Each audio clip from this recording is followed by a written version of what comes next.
O problema mente-corpo. Como se relacionam a mente e o corpo, ou o cérebro? Esse é o mais importante problema da filosofia da mente que devo aqui introduzir. A resposta clássica foi sugerida por Descartes. Ela consiste no dualismo de substâncias. Existem duas substâncias: a substância física, res extensa, e a substância mental, res cogitans. Essas substâncias interagem entre si. Vocês têm aí uma linha do tempo dos eventos mentais e a seguir uma linha do tempo dos eventos físicos. Assim, por exemplo, em E1, eu piso em um caco de vidro. Isso faz com que eu sinta dor, é um evento mental. Isso faz com que eu decida procurar um band-aid. Isso é outro evento mental causado pelo primeiro. Esse segundo evento vai fazer com que um band-aid seja colocado no meu pé, que é o evento físico 4. Isso faz com que eu me sinta mais tranquilo. Esse é o evento mental 5. E assim por diante. Isso é a interação entre a mente e o corpo, entre a mente e o cérebro, na verdade. Descartes tinha um argumento para chegar a isso. Para ele, eu posso pôr em dúvida a existência de meu corpo e do mundo material, mas não a minha própria, posto que para duvidar eu preciso existir. Logo, eu existo independentemente do mundo material.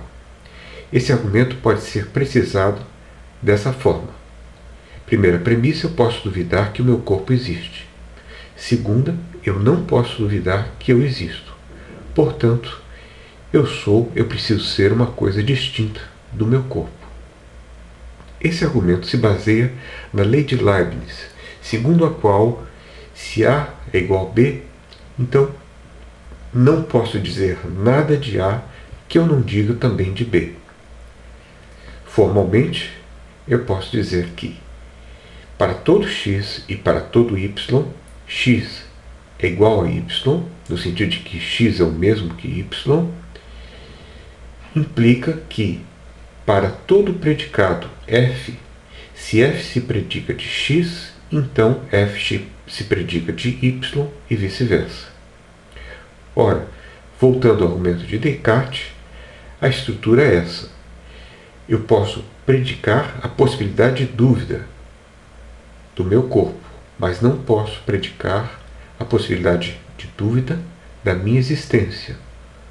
Portanto, eu não posso ser a mesma coisa que o meu corpo. No entanto, há uma falha no argumento. Ele não funciona em contextos modais, e exatamente em contextos modais que ele está sendo aplicado.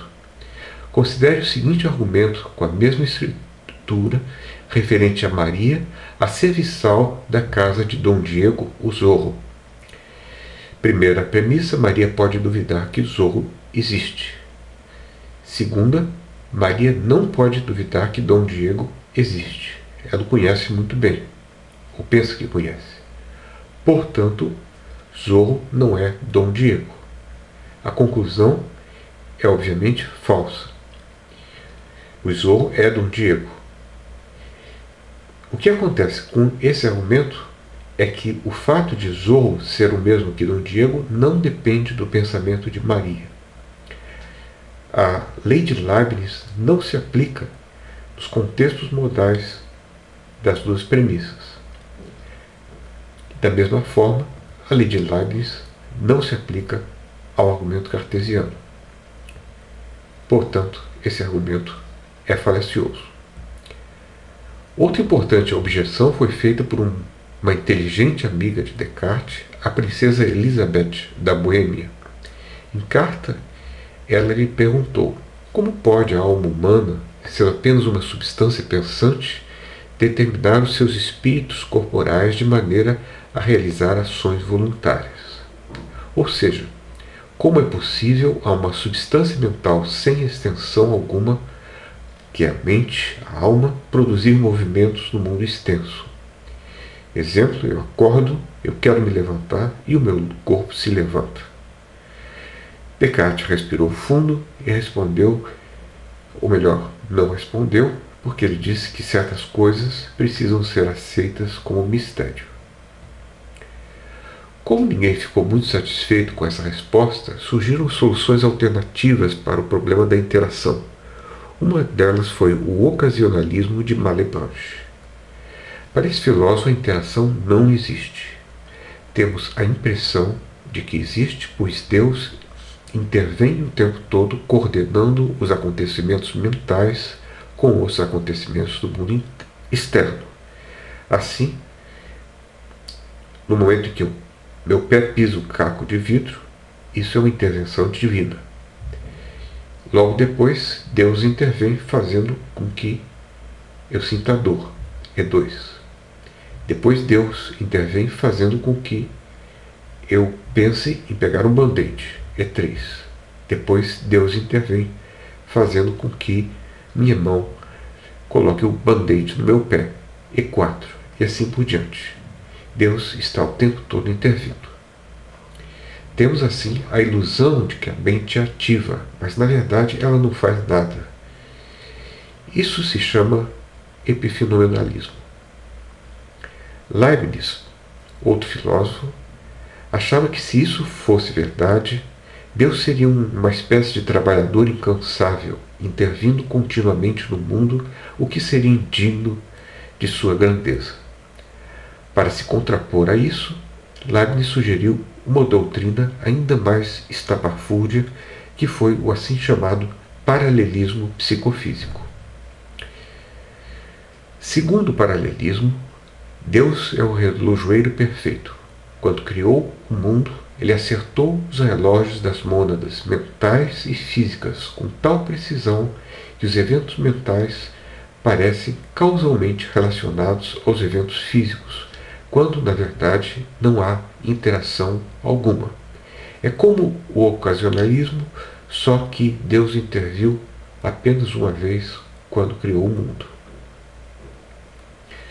Ambas as visões são hoje curiosidades metafísicas.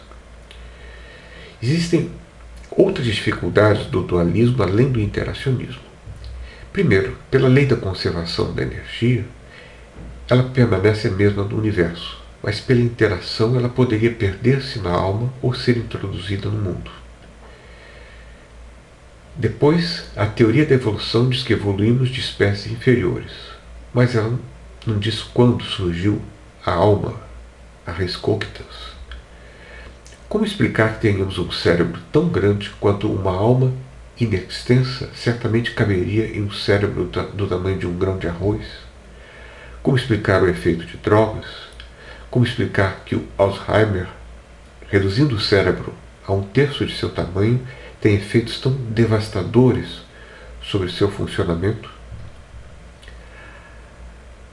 Isso e mais muitas outras coisas, podemos dizer, resultantes do desenvolvimento da ciência, mostra que o dualismo não se integra à nossa imagem científica do mundo. Esse é o seu problema básico. Ele não converge com o desenvolvimento da ciência. Acreditar no dualismo há 2000 anos atrás era uma coisa fácil, pois por essa época ainda se pensava que o cérebro era um órgão que servia para esfriar o corpo e que a alma residia no coração. Mas hoje isso parece cada vez mais difícil. Essa falta de integração com as explicações da ciência é o que mais parece fadar o dualismo hoje ao ostracismo. O dualismo dominou até o início do século XX, quando passou a ser geralmente desacreditado. Hoje, alguns poucos ainda o defendem. Há uma forma de dualismo que ainda hoje é mais facilmente defensável.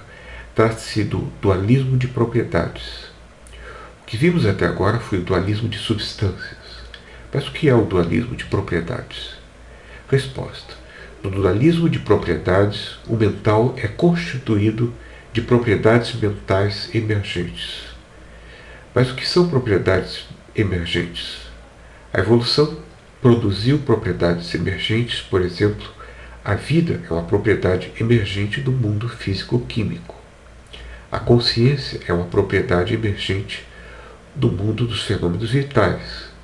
Ela não se reduz aos fenômenos vitais, assim como a vida não se reduz ao mundo físico-químico. Essas propriedades emergentes são, porém, dependentes do cérebro que as produz e elas deixam de existir quando ele é destruído. Essa posição é mais conforme com a posição da ciência. No século XX, houve uma revolução no modo de pensar. Nossas respostas costumam ser monistas e não mais dualistas. O fisicalismo, o materialismo, tomou o lugar do dualismo como a solução mais plausível para o problema mente-corpo. Segundo o fisicalismo, só existe um mundo, que é o mundo físico-material.